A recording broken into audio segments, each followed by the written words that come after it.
Hey guys, it's Lindsay with Mama Shmoo's Homeschool Reviews. Welcome to my channel. In today's video, I will be doing a collaboration with my friend Tanya from Project Happy Home.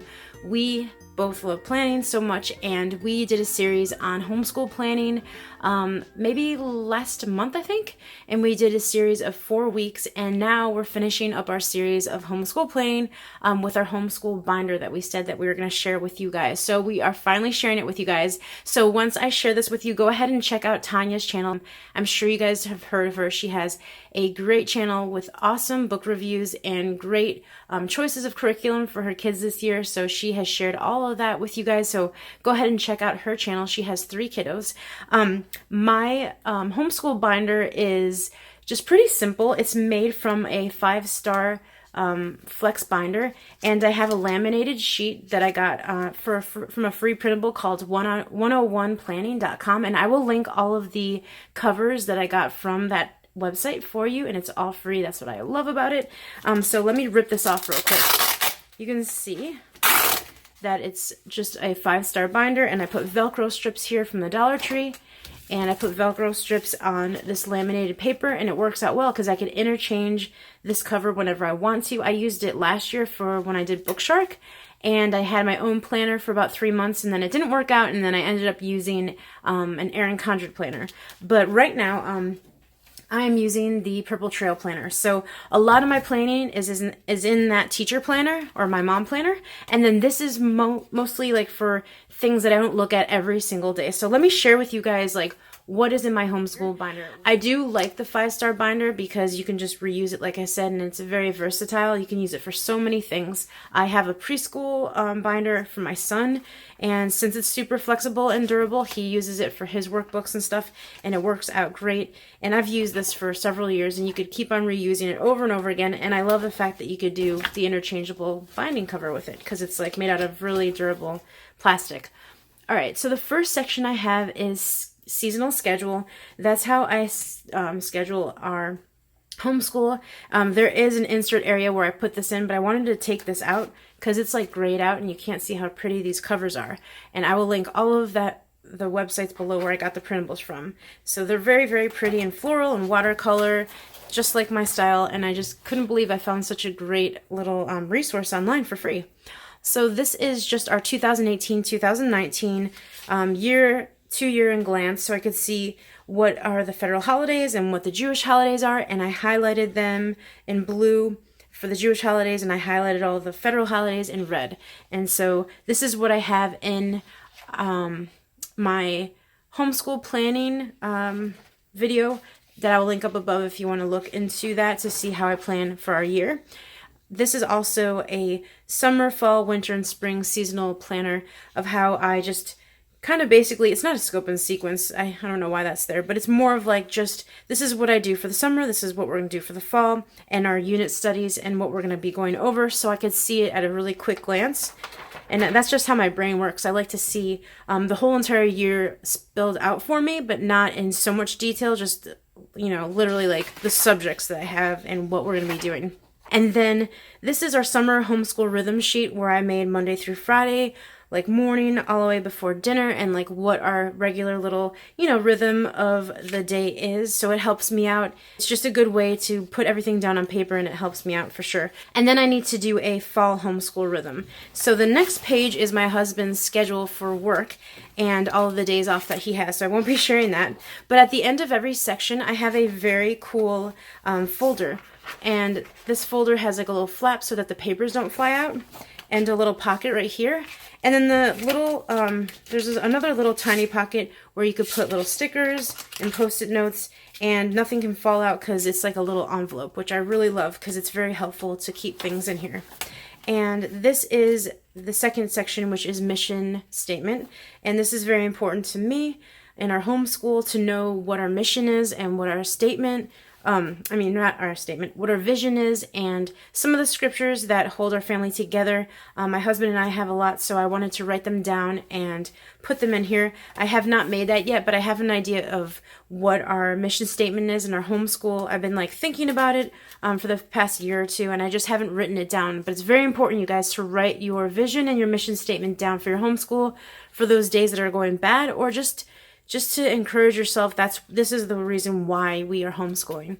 And this is also a free printable from Tina's Dynamic Homeschool Plus. She has lots and lots of free printables for anything between calendars, year at a glance, schedule, everything. So she had a memorization work one, which I thought was great.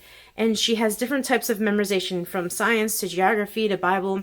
And you just put the type here and you put the passage title there. And I thought it would be a really neat way to organize our memorization work.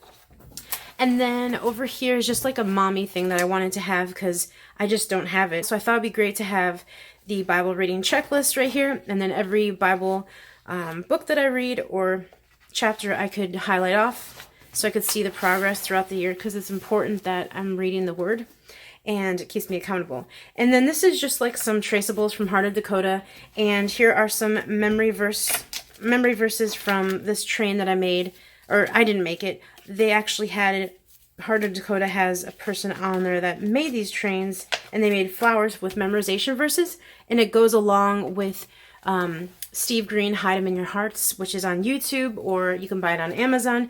And my kids have been using these this will be our 3rd year using them, and they still love the songs, and they still want to memorize these. And I think it's important to memorize things and really get them in your heart. So I think it's kind of cool that it's very repetitive, that we're learning some of the same scriptures as last year and the year before. And there's about like 15 or 20 of them, so there's a lot of them. And my kids know a lot. So which is really, really cool to see. And then section 3 is our standards. So this is something that I know it's a hot topic, or a sensitive topic, I guess you want to say. But I don't assess my kids.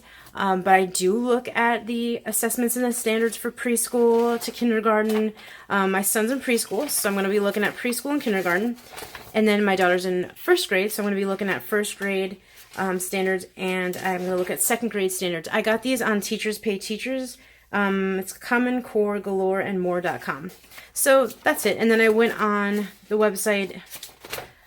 Where is it called? I went on the website IXL for like the Florida standards, and I printed those out as well. If you don't believe in going by the standards, that's fine. I just have it for myself, just to make sure that I am teaching my kids what they need to learn. This is another folder in the back to put some stuff in. And then this is the book list, which is one of my favorite sections. And look how pretty this little cover is that I got for free.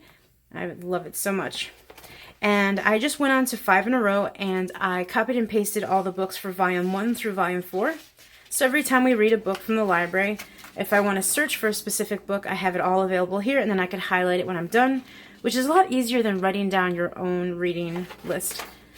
And then I also found a really cool website tonight called Going Westward. I will have that link down below, where she goes around the USA and she has all of these books for every single state, and it's absolutely free, and you can go to the library and check them out. So if you're doing a unit study on geography, or if you have a day where you go over geography, let's say on Fridays, you can read all those books for each state each week. And I thought it was a great, lots and lots of pages of books. I thought it was a great resource. And then she also had another section of Teach Grammar Through Picture Books, which I thought was brilliant, because my daughter is in 1st grade and she's going over, or she'll be learning with the good and the beautiful nouns and verbs and adjectives. So there's tons of picture books to teach grammar, which is great.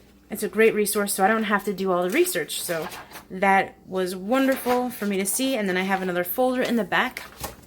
And then my last section is events and field trips. This will be all of the local events, all the market and farming events at our in our neighborhood, the library times, the library classes, everything that I could think of that might be in my phone that sometimes gets lost.